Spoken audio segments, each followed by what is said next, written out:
Hello friends, great welcome to my channel. कल से मेरे पास क्वेरीज आ रही हैं कि मैम बैकलॉग पेपर सॉल्व करवा दीजिए, तो हियर आई एम। एक एक करके सभी क्वेश्चंस को देखेंगे। एक साथ करना तो पॉसिबल नहीं था, बहुत टाइम लग जाता उसमें। तो आज हम क्वेश्चन नंबर 1 डिस्कस करेंगे उस पेपर का जो कि बैकलॉग पेपर है और आपके जीपीएससी एग्जाम के लिए, जो कि अभी 3rd वीक ऑफ जून में होने वाला है, उसमें बहुत काम आएगा। This was the paper. वही पैटर्न और वही कंपल्सरी क्वेश्चंस। क्वेश्चन नंबर 1 और 5 कंपल्सरी हैं आपके, and answer remaining 4 questions from the rest, choosing at least 1 question from part 1 and part 2। तो इस तरीके से आप अपनी कैपेसिटी भी देखेंगे कि आपको क्या अच्छा लगता है। कुछ एस्पायरेंट्स मेरे पास ऐसे हैं जो कहते हैं कि ग्रामेटिकली वीक है तो ग्रामर का क्वेश्चन बिल्कुल भी नहीं करेंगे, लेकिन अब अगर आपको लगता है कि ग्रामर का क्वेश्चन अच्छा है और आपको सारे पार्ट्स आते हैं तो वो बहुत स्कोरिंग है, तब उसको आप मिस मत करिए। तो आज हम फर्स्ट क्वेश्चन डिस्कस करेंगे। फर्स्ट क्वेश्चन में 6 पार्ट्स हैं, जिसमें से कोई 5 आपको करने होंगे। अगर आप सबने मेरी पीडीएफ्स ऑप्ट की हैं तो ये सभी क्वेश्चंस किसी ना किसी फॉर्म में, may be not directly in this language, लेकिन उन पीडीएफ्स में ये सभी क्वेश्चंस हैं। मैंने आपको सभी टॉपिक्स की पीडीएफ प्रोवाइड की है, उसके अलावा एक सैम्पल पेपर प्रोवाइड किया है। तो पहला क्वेश्चन देखते हैं। मैं अपनी क्लासेस में हमेशा ही कहती हूँ कि अगर याद आए तो किसी कोट से शुरुआत करिए, वो आपके आंसर को ब्यूटिफाई कर देता है। Discuss the characteristics of old English. Knowledge of language is the first gateway to wisdom. और इसी तरीके से लैंग्वेज डेवलप हुई 3 फेजेस में: Anglo Saxon phase, medieval phase and modern phase. और ईच फेज, हर फेज के डिस्टिंक्ट फीचर्स हैं, डिस्टिंक्ट इन्फ्लुएंसेस हैं, अलग vocabulary, syntax, grammar and pronunciation है। मेजरली आपको इस क्वेश्चन में बात करनी है ओल्ड इंग्लिश के बारे में, जिसको कि एंग्लो सैक्सन पीरियड भी कहा जाता है, और आप पीरियड का टाइम फ्रेम भी दे देंगे। इस तरीके से आप अपने आंसर की शुरुआत कर सकते हैं। इंट्रोडक्शन मैं बहुत डिटेल में तो यहाँ पर डिस्कस नहीं करूँगी, बिकॉज पीपल आर आस्किंग कि 2-3 दिन में ही हमें पूरा पेपर करवा दीजिए। तो मैं थोड़ा फास्ट चलूँगी अपने वीडियोस में। ऑल दो पीडीएफ में आप सभी जानते हैं, जिसके पास भी पीडीएफ है, ये सभी कुछ डिटेल में दिया जाएगा।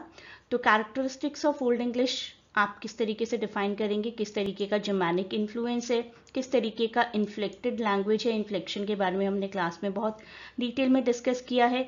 ग्रामर किस तरीके से कॉम्प्लेक्स हुआ करती थी, वोकैबुलरी कैसी है, लिटरेचर कौन कौन सा पॉपुलर है, सबसे ज़्यादा पॉपुलर तो बेवल्फ ही है। डायलेक्टिकल वेरिएशंस किस तरीके के हैं, उसके बारे में अलग से एक टॉपिक भी आ सकता है आपको, लेकिन यहाँ भी आप एज अ फीचर भी मेंशन कर दीजिए। वेस्ट सेक्सन, बर्शियन, नॉर्थम्बरियन, केंटिश, एंग्लियन, सबके डिस्टिंक्ट फीचर हैं, लेकिन इस क्वेश्चन में आप इतना डिटेल में नहीं जाइएगा। जब आपको स्पेसिफिकली डायलेक्टिकल वेरिएशंस पूछा जाए तब आप इन सबको एक्सप्लेन करिए, वो भी मैंने आपको अलग से पीडीएफ में करवाया है। तो ये सब एक्सप्लेन करने के बाद आप समरी लिख सकते हैं। Overall we can say as a summary, as a gist we can say old English बहुत ही रिच और कॉम्प्लेक्स लैंग्वेज थी, जिसकी वजह से फर्दर मिडिल इंग्लिश और मॉडर्न इंग्लिश की फाउंडेशन बनी। 7 मार्क्स का रहेगा आपका ये आंसर। एक आंसर 7 मार्क्स का होगा। आप देख सकते हैं कि लास्ट का क्वेश्चन जो कि 8 मार्क्स का है, उसके लिए आपको बोला जाता है 250 वर्ड्स का ऐसे लिखने के लिए। तो उसके हिसाब से आप थोड़ा सा अगर बैलेंस और मैथ्स करके चलें तो अप्रॉक्सीमेटली 200 से 220 वर्ड्स आपको लेने चाहिए एक आंसर लिखने के लिए। और अगर आप में से जो जो लिख कर देख सकते हैं कि उनको कितना टाइम लग रहा है, तो वो भी ज़रूर नोट करिए कि आप क्या गिवन टाइम फ्रेम में पेपर कंप्लीट भी कर पा रहे हैं या नहीं कर पा रहे। तो आपको राइटिंग की प्रैक्टिस और ज़्यादा करनी होगी। सेकंड क्वेश्चन ग्रिम्स लॉ का था। ग्रिम्स लॉ भी मैंने अपने पीडीएफ में भी बहुत डिटेल में डिस्कस किया है अलॉन्ग विद एग्जाम्पल्स। तो ये वर्ड लिमिट आप रखिए, थोड़ा सा इंट्रोडक्शन दीजिए। ओल्ड इंग्लिश का इंट्रोडक्शन दे दीजिए इससे पहले, लेकिन जैकब ग्रिम के बारे में मेंशन करना तो आप बिल्कुल नहीं भूल सकते। तो जैकब ग्रिम, जिन्होंने फंडामेंटल प्रिंसिपल दिया था, historical linguist that describes a systematic sound change that occurred in Germanic languages. Sound changes किस तरीके से हुए थे, कौन कौन से एग्जाम्पल्स हैं, everything is there in the PDF. तो वहीं से हिंट लीजिए किस तरीके से आपको इस आंसर को करना होगा। ग्रिम्स लॉ एक बहुत ही इंपॉर्टेंट टॉपिक है, कई बार रिपीट होता है बहुत से लिटरेरी कॉम्पिटिटिव एग्जामिनेशंस में, not only in JPSC but Grimes law जहाँ भी जिस भी सिलेबस का पार्ट है, 90% ऑफ द टाइम ये क्वेश्चन आपको आता है एग्जाम्स में।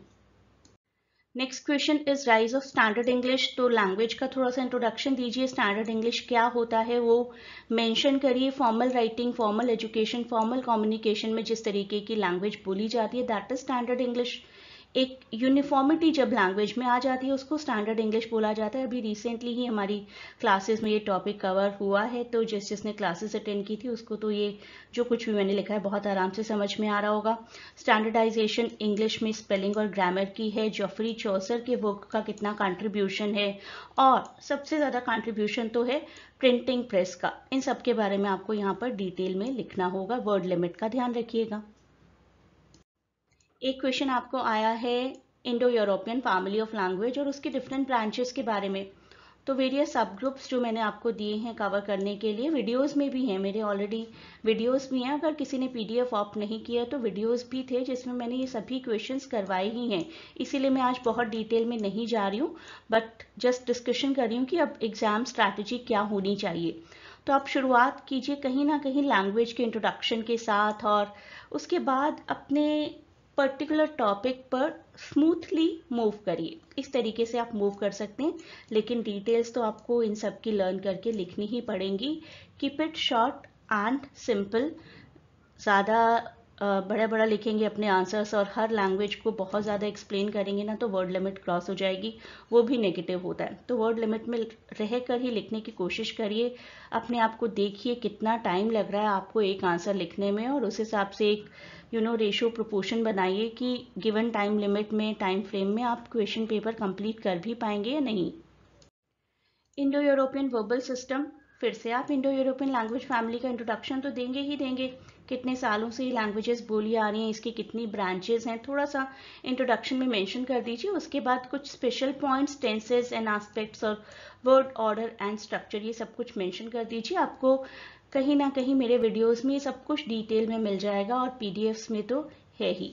और इस पूरे सॉल्ट पेपर की मैं एक सेपरेट पीडीएफ भी उन सबको प्रोवाइड करूंगी जिसने पीडीएफ पैकेज के लिए ऑलरेडी ऑप्ट किया है। क्वेश्चन 6 था ओल्ड इंग्लिश वोकैबुलरी से रिलेटेड। ओल्ड इंग्लिश का दोबारा से आप इंट्रोडक्शन देंगे। ओल्ड इंग्लिश बहुत रिसोर्सफुल थी, लेकिन वर्ड्स बहुत ज़्यादा नहीं थे, फिर भी प्रीफिक्स सफिक्स का इस्तेमाल काफ़ी होता था। प्रीफिक्स सफिक्स का एग्जाम्पल भी मैंने दिया है, जैसे डम लगाकर आप फ्री को फ्रीडम कर सकते हैं, नेस लगाकर डार्क को डार्कनेस कर सकते हैं। तो इस तरीके से प्रीफिक्स और सफिक्स इस्तेमाल किए जाते थे। लैंग्वेज में जर्मानिक रूट्स भी थी। It was a multilingual period, Latin influence भी था, और किस तरीके से हाईली इन्फ्लेक्टेड लैंग्वेज थी। मैंने सभी के साथ बहुत ही डिटेल में नॉमिनेटिव, एक्यूजेटिव, जेनेटिव और डेटिव डिस्कस किया है। ये पॉइंट मेंशन करना मत भूलिए, ये बहुत ही इंपॉर्टेंट फीचर है ओल्ड इंग्लिश वोकैबुलरी का। तो मैं आपको थोड़ा सा, मुझे रिसर्च का टाइम चाहिए, अ कपल ऑफ डेज, उसके बाद I will provide you a complete PDF of this solved paper. तो अभी हमने डिस्कस किया question number 1। In the same fashion, we will keep on discussing rest of the questions too in each subsequent video. आप अपनी preparation अपने हिसाब से करते रहिए। इट इज़ हाई टाइम कि आप सबको अब राइटिंग प्रैक्टिस भी करनी चाहिए। And a great good luck from my side to everyone. Please do not forget to share and subscribe the channel and provide your valuable feedback.